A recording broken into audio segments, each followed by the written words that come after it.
Welcome to The Explainer. So you've probably seen that famous quote floating around the internet, right? The one where Albert Einstein, maybe the most brilliant scientist of his time, says that Buddhism would be the religion of the future. But did he actually say it? Today, we're going to dig into that quote and uncover the real and honestly much more interesting story of what happens when science meets spirituality. I mean, come on, it sounds like the ultimate endorsement, doesn't it? The greatest scientific mind of the 20th century seemingly giving his seal of approval, singling out Buddhism as the one tradition that could really hang with modern science. And this thing is everywhere. You'll see it on websites, quoted in books, shared all over social media. It's often presented as this definitive proof, this smoking gun, showing a deep connection between the two. For a lot of people, this quote is the foundation for the whole idea of a scientific Buddhism. Okay, but this is where our investigation really kicks off. Because the moment you start to actually track down the source of this incredible statement, you find a really surprising story.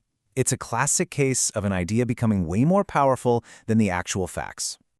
Yeah, it turns out this famous quote has a pretty fascinating hidden history. And its journey, from a simple summary to an internet factoid, tells us so much about how deeply we want to connect the worlds of science and spirituality. So let's just get this out of the way right now. It's not real. Researchers, historians, you name it, they've scoured his archives, his letters, everything. And that famous quote, it's just not there. It's been thoroughly debunked. So, if he never said it, where in the world did it come from?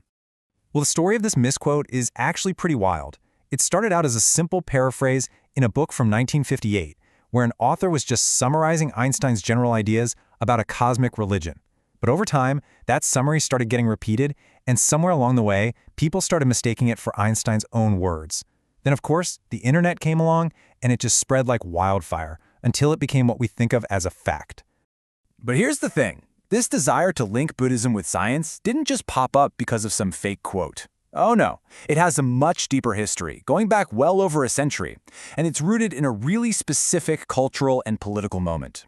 To get the real story, we have to rewind. Let's go all the way back to the late 19th century. It was a pretty tense era of colonialism and some really intense debates between Eastern and Western ways of seeing the world.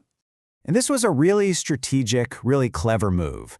Think about it. You have these colonial powers coming in and dismissing Asian traditions as just superstition and myth. So Buddhist reformers stood up and argued that actually their tradition was more compatible with the rising authority of science than Christianity was.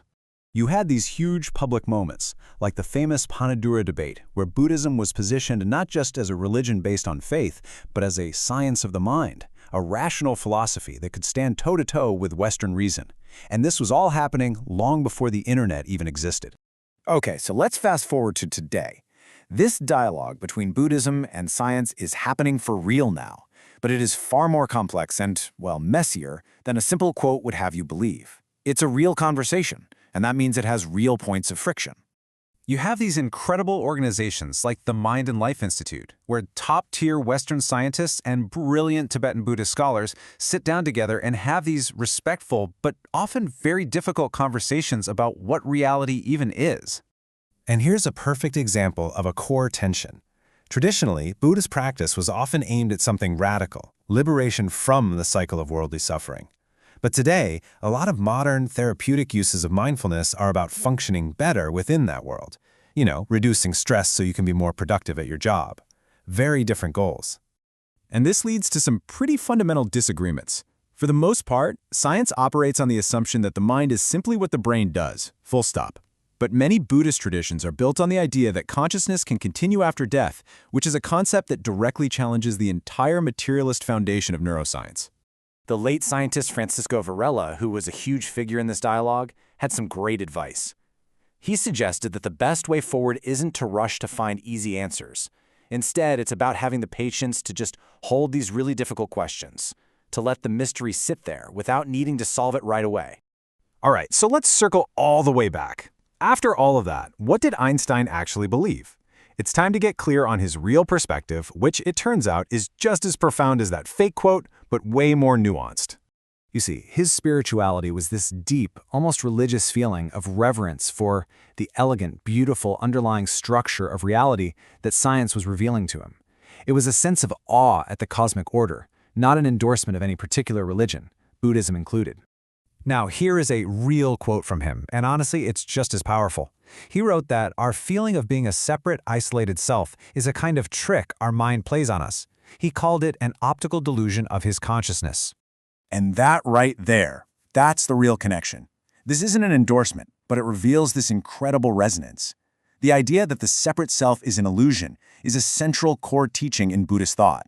It's like modern physics and ancient philosophy took completely different roads, but ended up staring at the exact same mind-bending conclusion that reality is deeply interconnected. So maybe the real meaning of Einstein and Buddha isn't about finding a quote to prove one is right. Maybe it's about two of humanity's most powerful traditions, science and spirituality, both pushing us to question the very nature of who we are and our place in this vast, mysterious, and beautifully unified cosmos.